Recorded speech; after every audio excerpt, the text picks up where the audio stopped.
दोस्तों, हमारे इतिहास में एक ऐसा राजा हुआ जिसका नाम आज भी मगध की मिट्टी में गूंजता है, महाराज बिंबिसार।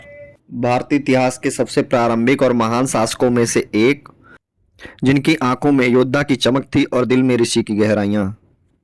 दोस्तों, सिर्फ 15 साल की उम्र में सिंहासन संभालने वाले बिंबिसार ने तलवार से नहीं, रणनीति से राज्य जीता था। उन्होंने कौशल राज्य की राजकुमारी कौशला देवी से विवाह किया और दहेज में मिला काशी एक गांव। ये एक गांव जिससे मगध की विस्तार की एक नई सीढ़ी बनाई।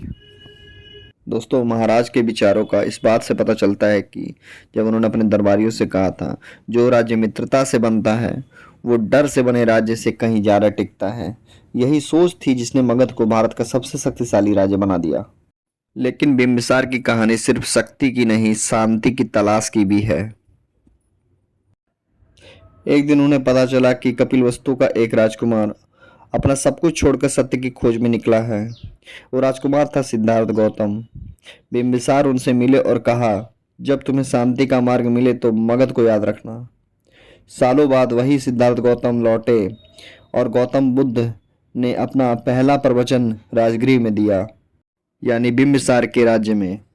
लेकिन दोस्तों, हर महान राजा की कहानी में एक दर्द का अध्याय भी होता है। बिंबिसार का सबसे बड़ा दुख था उन्हीं के बेटे अजातशत्रु से मिला।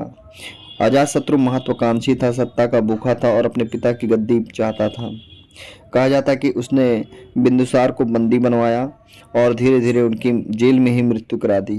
वो राजा जिसने देश जीता, जिसने बुद्ध को पाया और अपने बेटे से हार गया। राजा बिंबिसार के जीवन से हम सीखते हैं कि असली विजय तलवार से नहीं, विचार से होती है।